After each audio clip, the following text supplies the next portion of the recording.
Sean todos bienvenidos a Igual Vamos para Adelante.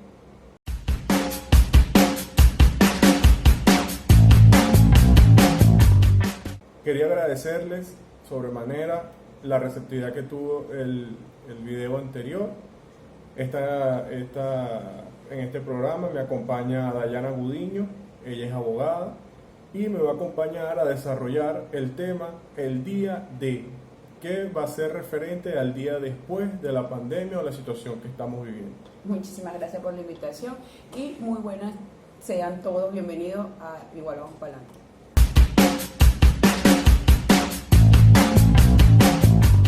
Okay. El programa lo vamos a desarrollar como el pasado en lo que son los 3 bloques, donde vamos a mantener un bloque teórico, un segundo bloque que va a ser el bloque del aplicativo, de cómo han funcionado todas estas teorías, y luego damos un breve resumen de nuestras experiencias. ¿Qué sucede? Este tema nos va a llevar mucho a lo que van a ser muchas de nuestras experiencias en base a lo desconocido, porque este tipo de situaciones es totalmente desconocido. Atípica completamente. Pues podemos decir que esto conmocionó o está conmocionando al mundo entero.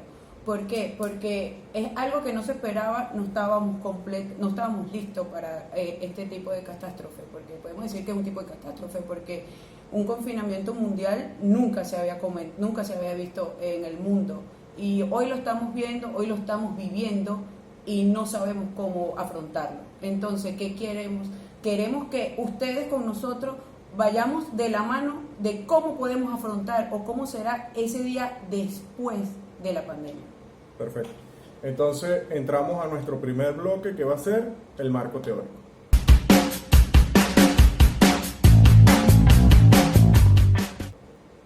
Como marco teórico tenemos principalmente lo que han sido catástrofes mundiales que se ha expuesto la humanidad. En estas catástrofes hemos decidido traer a la mesa lo que son la Primera, la Segunda Guerra Mundial y lo que fue la pandemia o Exacto, como lo que más se asemeja a lo que estamos viviendo ahora, o una pandemia más acá, pues más cerca, más que podamos palpar. No podemos decir de nuestros tiempos porque hace muchísimo tiempo, estamos hablando de 1918, demasiado tiempo, pero es lo que tenemos más cerca, o son los que ha cobrado más vida, ha sido más mortal. Podemos hablar de la gripe española, que se vio después de la Primera Guerra Mundial, ¿cierto? Sí. En 1918 se dio en los campos de concentración de la Primera Guerra Mundial. Okay. ¿Verdad? Esta pandemia se dio en los campos de concentración de Estados Unidos, porque la pandemia se dio en Kansas en marzo del 1918. Entonces, ¿qué pasa? Le dicen gripe española, que todo el mundo se preguntará, pero ¿por qué se va a llamar la gripe española si se dio primero en Estados Unidos? ¿Qué pasa? Que España era el único país que no estaba incluido en la Primera Guerra Mundial. Entonces ellos podían hablar libremente de la pandemia, podían decir el índice de mortalidad que tenía la pandemia, qué tan fuerte fue. Era quien se encargaba de dar esa información. Exacto, los periodistas tenían más libertad. Había más libertad, no había ese tabú de que no puedes decir esto porque estamos en guerra. Ellos podían hablar libremente de la pandemia. Exacto, entonces podemos rescatar en base a esta teoría que la Primera Guerra Mundial, que fue en 1914 y finaliza en 1918, causó una catástrofe de manera súper épica con respecto a lo que fue la economía y con respecto a lo que fue todo el impacto fue como ahora social, económico, laboral, familiar, muy50. ¿Qué pasa? La pandemia, para volver a recapitular lo que estábamos hablando, la pandemia de la gripe española se llevó de 50 a 100 millones de personas desde 1918 a 1920. ¿Qué es lo importante? Porque podemos decir, pero no es una pandemia que se llevó tanta gente como la peste negra, que se llevó 200 millones de personas. Pero ¿qué pasa? Que esa pandemia se llevó en su mortalidad, el rango era de personas que iban de 6 años a 40 años. Entonces, ¿qué pasa? Esa es la edad productiva de la sociedad. Totalmente. Entonces, ese pico se llevó a demasiadas personas que estaban activos socialmente. Entonces, es ahí la gravedad de esa pandemia. Por eso es que la recordamos y la traemos a colación ahorita con el COVID-19. Y es la que está más pronta a que podemos hablar sobre cifras, a la que podemos hablar sobre referencia histórica, además de informativa que existe sobre esta. Y porque estamos hablando de un virus igual al que estamos hablando que con el COVID-19. Exactamente. El virus de la pandemia de la gripe española era la misma influenza con un subtipo de H1N1, que la vivimos no hace mucho en el 2015, ¿verdad? Exacto. Entonces, es un virus, es igual al COVID que estamos viviendo ahora. ¿Qué pasa? Que ahora el COVID está bien difícil afrontar el COVID y por eso el confinamiento que tenemos, ¿verdad? Vamos a tocarlo en el último bloque. Vamos a seguir dándole la teoría con respecto a las situaciones que han sido totalmente catastróficas para la humanidad. Luego, cómo resolvieron ellos este día después, que es el tema que tenemos a desarrollar.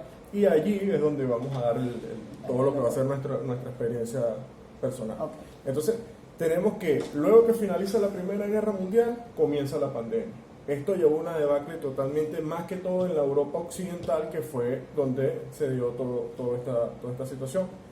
En 1939 comienza la Segunda Guerra Mundial. Okay.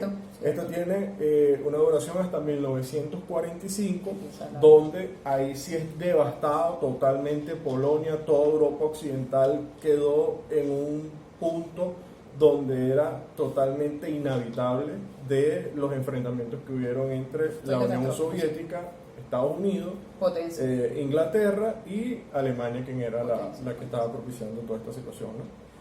Ahora bien, desde un punto de vista económico, se vio bastante afectado todo lo referente a lo que fueron las inversiones y el dinero que se colocó por parte de estos países para poder afrontar lo que era la Segunda Guerra Mundial en contra de los alemanes, ¿no? Okay, el día después. Pues. Exacto. Entonces, estas podemos decir que pueden ser las tres catástrofes que podemos tomar como un marco teórico. Okay. Para ahora partir de aquí de aquí a lo que va a ser el segundo bloque, lo que fue el aplicativo. Okay. Perfecto. Entonces vamos al segundo bloque, que es el aplicativo de la teoría que acabamos de conversar.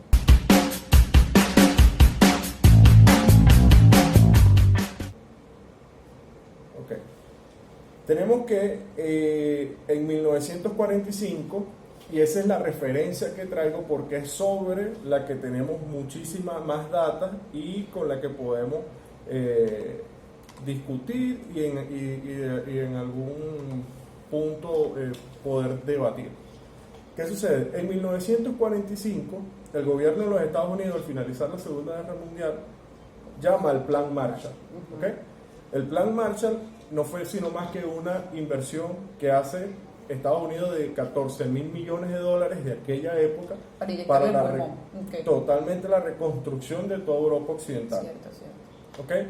Entonces, hablando desde un punto de vista económico, esto llevó a que se abrieran los negocios y los caminos de negociación entre lo que era Europa occidental con Estados Unidos. Empezaron a inyectarles a la economía. Totalmente, porque quien tenía las flotas más grandes, quien manejaba todo lo referente al armamento, era Inglaterra junto a la Unión Soviética. Y quedaron muy afectados económicamente al momento de invertir y hacerse de la Segunda Guerra Mundial. Exacto. Quedaron afectados económicamente. Para levantarse le costó. Y para poder levantarse solicitaron la ayuda de lo que fue este Plan Marshall, que se desarrolló para la completa evolución de lo que es la levantarse. Exacto. Okay. Entonces, eso lo traigo a colación de lo referente a lo que fue el aplicativo del día D, que es el día después de una catástrofe mundial. Exacto. Lo podemos llevar al día después de la catástrofe mundial de la Segunda Guerra Mundial. Ahora bien, Jesús, la pregunta que se deben estar haciendo todas las personas, incluyéndome, como profesional, incluyéndome como madre, incluyéndome como esposa, incluyéndome como ciudadana de a pie, incluyéndome como un habitante más de este mundo. ¿Qué va a ser de nosotros ese día D? O sea, ¿cómo vamos a afrontar nosotros ese día D? ¿Qué pasa? Nosotros... que pasamos ahora al día... al día después. Exacto, pero a lo que va a ser nuestra experiencia. Que va a ser nuestra... Exacto, pero espera, exacto. El que Aquí, va a ser nuestra experiencia. Aquí vamos a pasamos hablar... al bloque ya de lo que va a ser nuestra experiencia. Sí.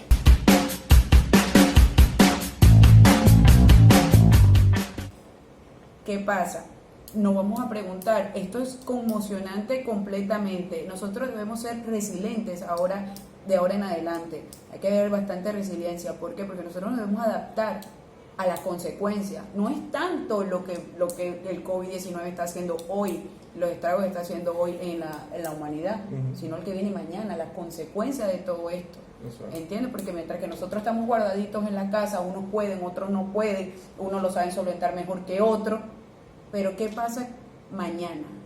¿Qué va a pasar mañana? ¿Cuáles son las consecuencias? ¿Cuáles son las consecuencias de esa persona que trabaja el día a día? ¿Qué va a ser la consecuencia de ese niño que hoy no puede ir a la escuela? ¿Hasta cuándo vamos a estar, va a ser la consecuencia de estar confinados tanto tiempo? Sí, yo tengo una teoría personal y es la siguiente. En lo que nosotros trajimos, que fue la Primera y la Segunda Guerra Mundial, aunado a lo que fue la pandemia de la gripe española, surgieron muchas industrias que fueron muy productivas hasta este momento. Y hablo hasta este momento sobre una experiencia o sobre una opinión muy personal. ¿Ok? ¿En qué sentido? Cuando la Segunda Guerra Mundial finaliza, el mundo entero se dio cuenta que la manera de poder ellos protegerse ante cualquier invasión de un ente externo, de cualquier otra persona, era a través de las armas. Exacto. Entonces, es más, eso lo vimos, lo acabamos de ver, que cuando empezó el confinamiento, que dijeron, vamos a comprar armas. Es la manera como el ser humano tiene como defenderse. Exacto, como que tengo miedo, yo lo que voy a hacer es a protegerme, pero voy a armarme. Exactamente. O sea, la manera de cómo el ser humano se protegía en aquel momento, o hasta ahora, era armándose. Pero ¿okay? Este es un enemigo invisible. Y cae por eso.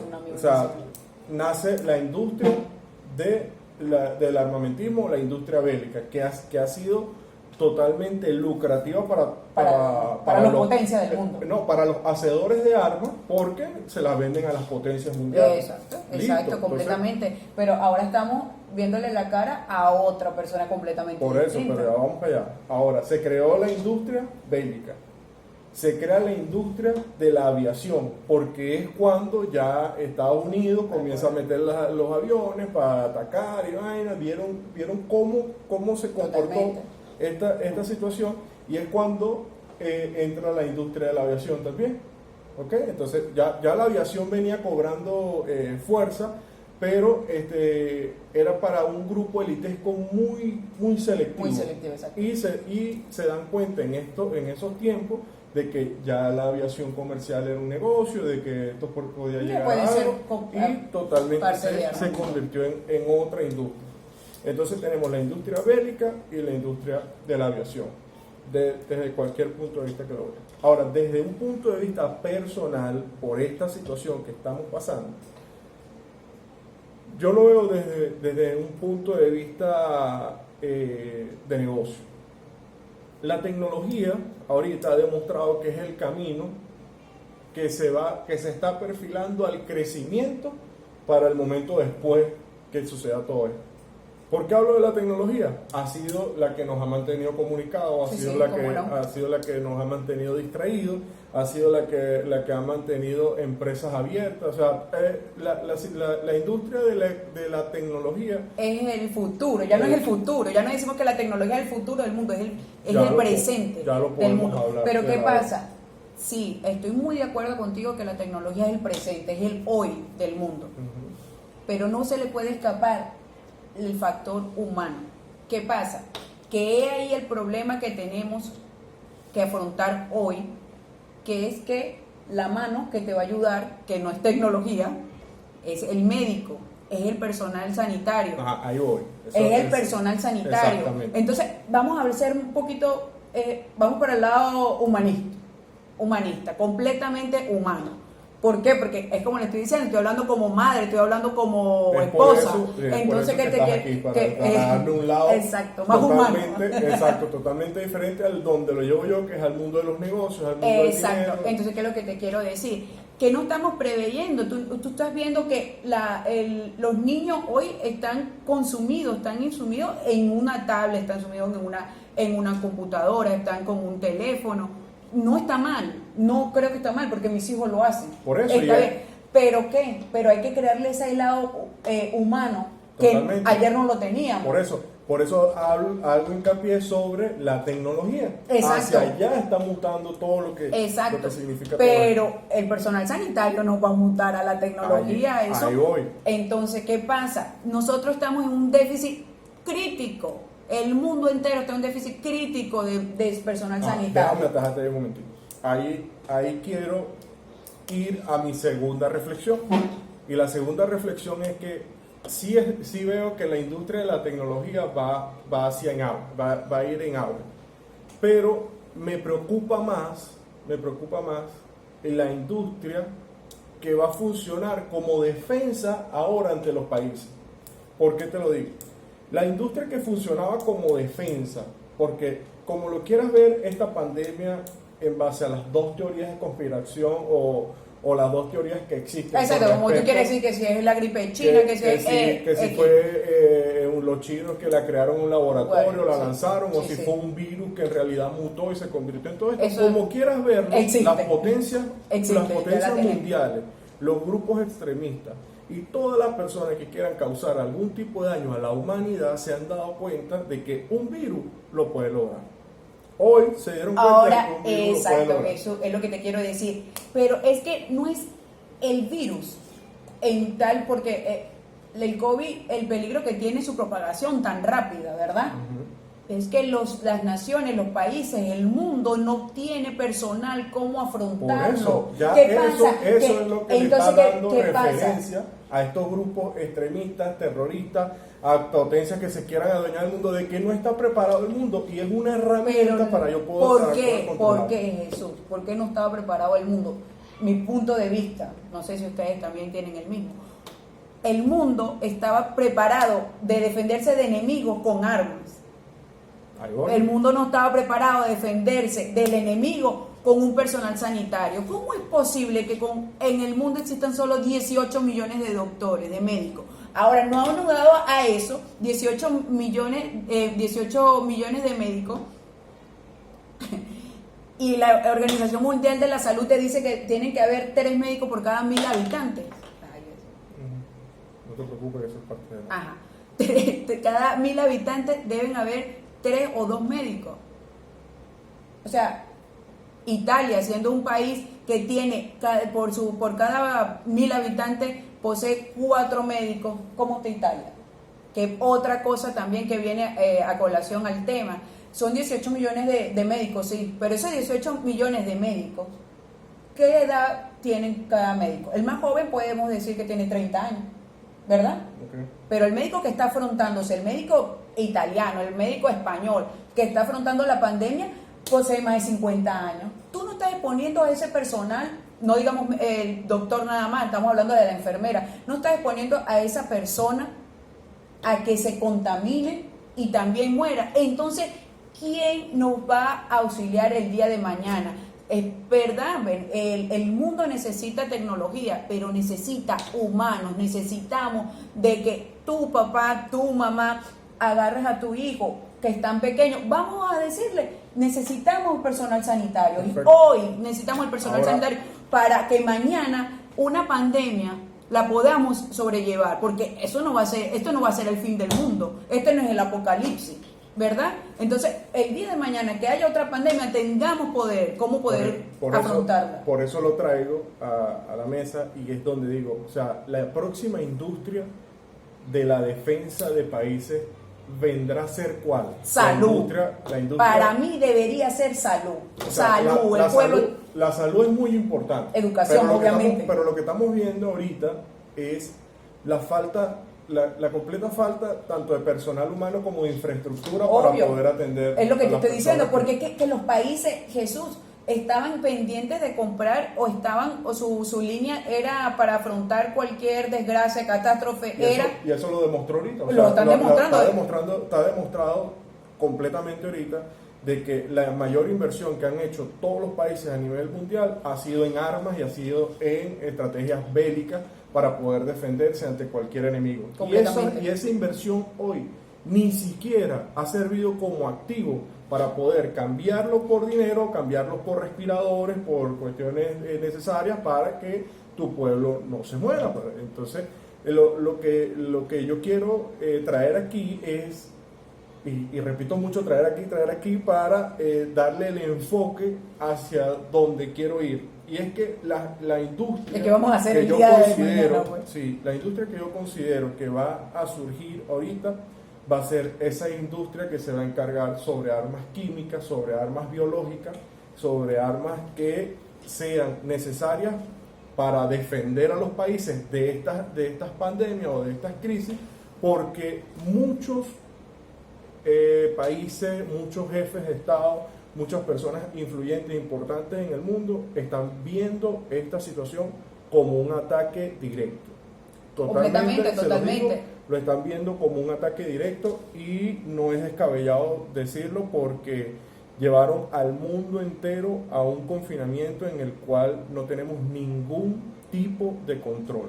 Nada, nadie sabe qué va a pasar, nadie sabe cuánto tiempo es el confinamiento. Mi opinión. Nadie sabe si en el momento que termine la cuarentena es prudente salir. El miedo. Es más, yo te digo una cosa, que así salga la vacuna, la persona le va a dar miedo salir. Exacto. O sea, esto nos va a cambiar completamente la orientación de todo. Nosotros vamos a estar súper desorientados. O sea, ahorita salir al mundo es como cuando estuvimos en los tiempos de la edad de piedra, que sal tú primero, ve tú a cazar y te metes. Estamos en esta vida ahora, pero que mi punto de vista y el enfoque que yo le quiero dar más humanista es el sector salud. Nosotros debemos darle las gracias a ese médico, a esa enfermera que están dando la vida, batallando su vida, dependiendo, o sea, la vida, afrontando a la vida de los demás, poniendo en juego la de ellos. Muchísimas gracias. Y el día de mañana deben haber muchísimos más médicos, muchísimas más enfermeras, porque esa es la profesión. Bueno, no digamos que la primera, para mí la educación es la primordial, pero vamos a educar a esos niños que hoy están en la tablet, que hoy están en la computadora, a que conozcan la medicina, que conozcan el problema que está en auge ahora. Sí, lo que pasa es que tocar ese tema con respecto a lo que es la formación médica en cualquiera de los países del mundo nos lleva para 4 o 5 programas más. Luego hablar de las situaciones que se debe enfrentar el médico al momento de que se gradúa y quiere emigrar a otro país, no tiene las facultades profesionales para poder ejercer en otro país. Eso lleva mucha tela que cortar. Y si les gusta ese tema, pues nos escriben y también me vuelven a invitar. Claro, porque lo dejo como un abreboca para otra ocasión. No denigro de ninguna profesión, soy abierto a todas las profesiones. Lo que sí cae mal es que algunas profesiones sean más estrictas o cerradas en otros países. Porque si el médico te va a salvar la vida, a ti que vives en Perú, a ti que vives en Estados Unidos, a ti que vives en Polonia, ¿por qué un panameño no puede ejercer en Estados Unidos? Y te lo puede decir cualquier médico, porque nosotros tenemos familiares médicos y hay médicos que nos han dicho a nosotros fuese preferido ser peluquero o barbero que consigo trabajo en cualquier parte del mundo, a ser médico. Y eso es triste. Pero, como les digo, eso es para otro programa. Bueno, no queda más que despedirnos. Muchas gracias por su atención. Le dejamos aquí las redes para que las revisen. Agradecemos totalmente su atención. Recuerden suscribirse y darle a la campanita para que les lleguen las notificaciones. Recuerden que todo esto va a pasar. Como todo pasa, tengamos la fe puesta en el Señor, en nuestro Creador. Igual, vamos para adelante. vamos para adelante. Muchísimas gracias. Muchas gracias.